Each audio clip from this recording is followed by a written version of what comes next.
This is a homily for the fourth Sunday of Advent. The first reading is from the second book of Samuel, chapter 7, verses 1 to 5, verses 8 to 12, verse 14 and verse 16. The Gospel for this Sunday comes from the Gospel of St. Luke, chapter 1, verses 26 to 38. Today's first reading from the second book of Samuel focuses on the person of David, and the Gospel reading focuses on Mary, the mother of Jesus. Both of these readings are saying something important about preparing a dwelling place for God. Let's focus on David first. David has become king, and he now rules over the 12 tribes of Israel. He is king of a united Israel and Judah. He has made Jerusalem the capital of this united kingdom, and he has finally brought the Ark of the Covenant into the city of Jerusalem. His thoughts now turn to building a temple. He says to the prophet Nathan, "Look, I am living in a house of cedar, while the Ark of God dwells in a tent." Let's see what David means when he says that God is dwelling in a tent. The second book of the Bible is the book of Exodus. Exodus is a Greek word meaning the way out. The book of Exodus tells the story of God calling Moses to lead the Jewish people out of slavery in Egypt to freedom in the Promised Land. When the people reach Mount Sinai, God gives his law to Moses, written on stone tablets. God's law, Torah in Hebrew, is a covenant between God and his people. I will be your God, and you will be my people. These stone tablets were placed in a special container called an ark, and so it becomes known as the Ark of the Covenant. But God also gives Moses detailed instructions about erecting a tent of meeting, or tabernacle, a place where God would live among his people. The Hebrew word mishkan means residence or dwelling place. We find elaborate instructions about building the ark and the tent of meeting in chapters 25 to 27 of the book of Exodus. There was to be an altar of burnt offerings. Here the priests offered sacrifices to the Lord. The actual tabernacle itself had two main sections. Firstly, the holy place. Only the priests entered the holy place. A curtain known as the veil separated the holy place from the Holy of Holies. Just in front of the veil was a second altar, the altar of incense. Here the priests placed incense on red-hot coals. Then there was the most sacred part, the Holy of Holies, Kodesh HaKodoshim in Hebrew. The Holy of Holies was so called because it housed the Ark of the Covenant. The only person permitted to enter the Holy of Holies was the high priest, and then on only one day of the year, the Day of Atonement. The book of Exodus also gives explicit instructions about how the Ark of the Covenant was to be built. It was to be made of acacia wood and overlaid with pure gold inside and out. The tabernacle was the dwelling place of God among his people. It was the place where heaven and earth intersected, where time and eternity met. Here God dwells, not in a temple of stone, but in a tent. He accompanies his people through the wilderness as they slowly make their way to the Promised Land. An approximate date for the Exodus is about 1250 BC. Once the people had entered the Promised Land under the leadership of Joshua, they were led for the next 175 years by charismatic leaders, men and women, that the Bible calls judges. The Hebrew word is shaphat, and while it does mean judge, it also includes the idea of ruling and governing. Eventually, the people decided that they wanted a king to rule over them, and God sent the prophet Samuel to anoint Saul as the first king of Israel in 1030 BC. He is succeeded by David, and David is succeeded by his son Solomon. Under David, the 12 tribes come together in a united kingdom.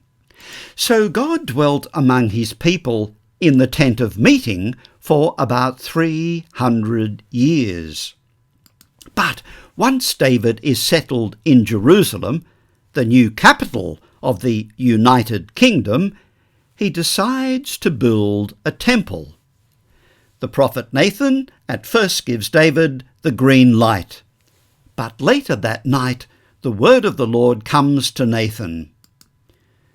"Are you the man to build me a house to dwell in? The Lord will make you a house. Your house and your sovereignty will always stand secure before me, and your throne be established forever." In other words, you won't build me a house, rather I will establish your house forever. This, of course, refers to the establishment of the Davidic dynasty. The temple is finally built by David's son Solomon. It was completed around 950 BC, and at the dedication of the temple, Solomon prayed, "I have now built for you a stately house, a place where you may dwell forever." This gives you an idea of what Solomon's temple looked like. However, Solomon's temple was destroyed by the Babylonians in the 6th century BC. The Babylonians are in turn conquered by the Persians, who allowed the Jews to return home from exile in Babylon. Eventually they begin the task of rebuilding the temple. It was dedicated in 516 or 515 BC. But in the prophet Haggai, we read that those people who were old enough to remember what Solomon's temple had looked like thought that this second temple was as nothing in comparison. It's not until several hundred years later, during the reign of King Herod, that the work began on restoring the temple. It was finally completed in 63 AD.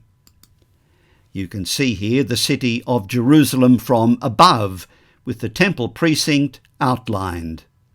This is the temple that Jesus knew. It was by any standards a magnificent building.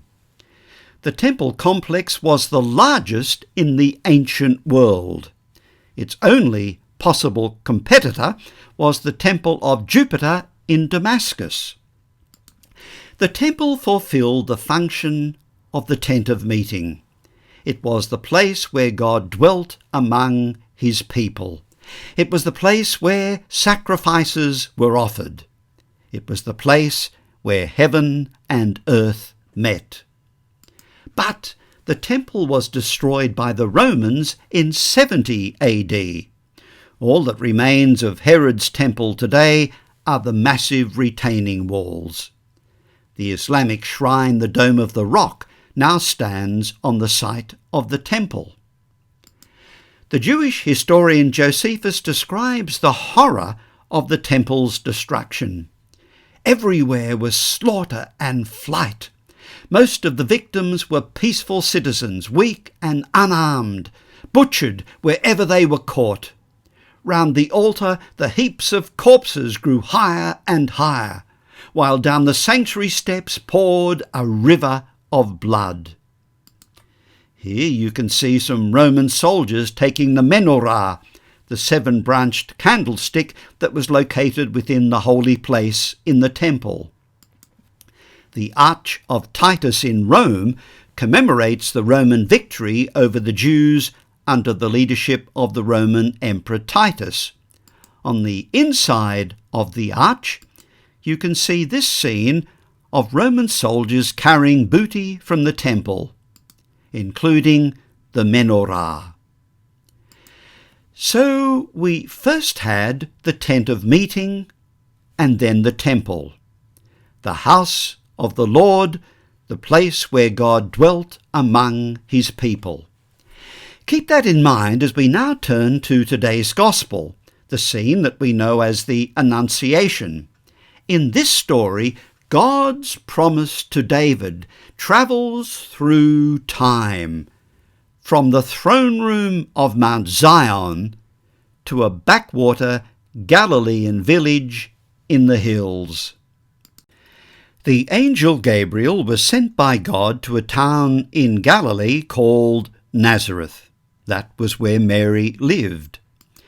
Nazareth was a very small village in the Galilee region, about 30 kilometres to the southwest of the Sea of Galilee. It is about an hour's walk from the city of Sepphoris, and was close by one of the most important trade routes of the Roman Empire, the road from Egypt to Damascus. But Nazareth was a small village of no importance. It is not mentioned once in the whole of the Old Testament. The Jewish historian Josephus, who lived from 37 to 100 AD, doesn't mention Nazareth once. The Talmud, a commentary on the Mishnah, mentions 63 Galilean villages, but Nazareth doesn't appear once. It's estimated that the population of Nazareth at the time of Jesus was about 480 people. The New Testament scholar John Mayer puts the figure as high as 1,600 people. So from all of that, we conclude that, from the Jewish point of view, nobody of any importance ever lived there, and nothing of any significance had ever happened there. Let's now turn to Mary. We're told that Mary was a virgin betrothed to a man named Joseph. The Gospels tell us that Joseph was a tekton, a word often translated as carpenter. However, a tekton referred to anyone who worked with his hands in hard material, stone, wood, metal, horn, or ivory. It was a trade that involved a fair level of technical skill. So Joseph was an artisan. He would not have been wealthy, but nor would he have lived in grinding poverty.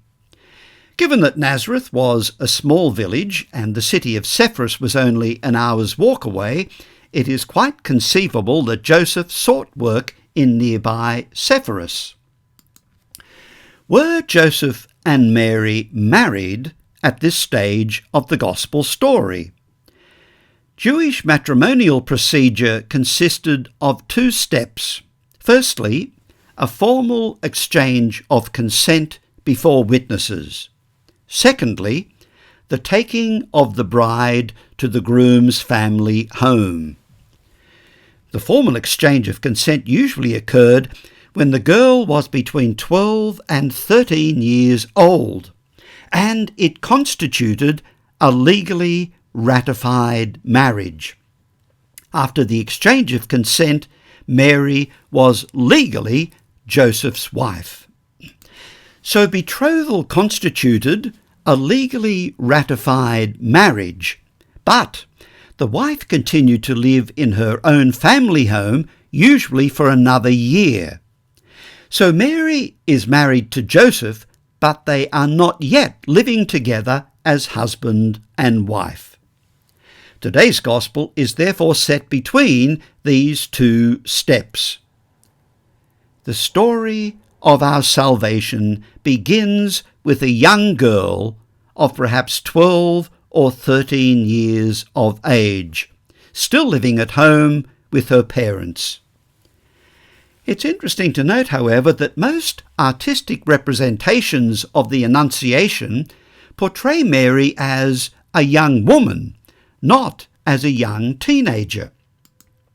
So, for example, this 15th century painting of the Annunciation portrays Mary as a young woman, but certainly older than 12 or 13 years of age. And Mary seems totally unflustered by the angelic visitation. It's almost as if it was something that she was accustomed to. "Oh, hello, Gabriel. Nice to see you again today." Botticelli has the Archangel Gabriel overawed in the presence of Mary. But, again, Mary appears to be totally unperturbed. She seems to be saying, "Oh, hello, Gabriel. Look, I'll be with you as soon as I finish reading my prayers." There is no sense of amazement, fear, bewilderment. Perhaps this portrayal by a grade 3 student captures something of the fear, bewilderment, and amazement that Mary must surely have experienced. So, the story of our salvation begins with a young girl of about 12 or 13 years of age who lives in a small, insignificant village in Galilee. But isn't this a recurring pattern in Israel's history? God bypasses important people and places. So often his favour rests on simple, unlettered folk, all of them without influence, power, or prestige.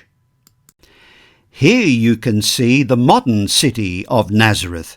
It has a population of over 80,000 people.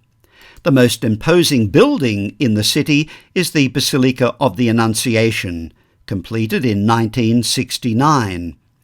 Under the Church of the Annunciation lie the remains of a 5th century Byzantine basilica. The basilica was built on the site of the ancient village of Nazareth, and built over the site traditionally associated with the house where Mary lived. In the crypt of the basilica is the chapel of the Annunciation. The words in Latin are verbum caro hic factum est. Here the Word became flesh. In other words, this is the site of the Annunciation. Here the Word of God became flesh in the womb of the Virgin Mary. And Mary's response to God's invitation, "Be it done to me according to your word."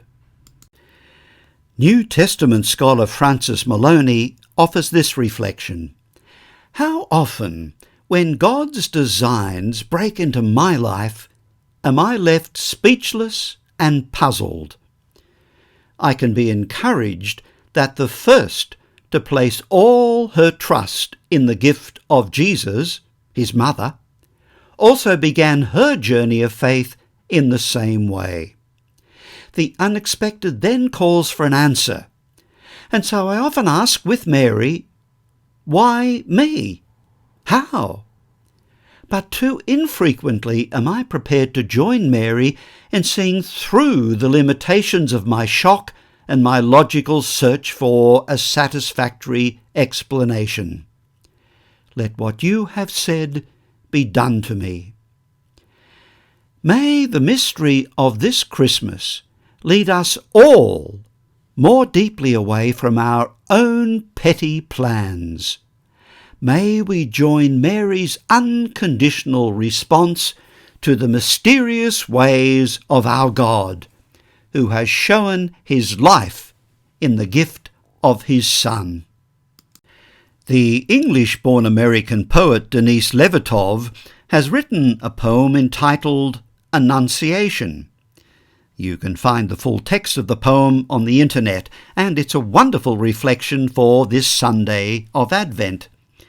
Levertov rightly points out that we all receive annunciations of one sort or another, and her poem invites us to reflect upon our response to the annunciations that we have received.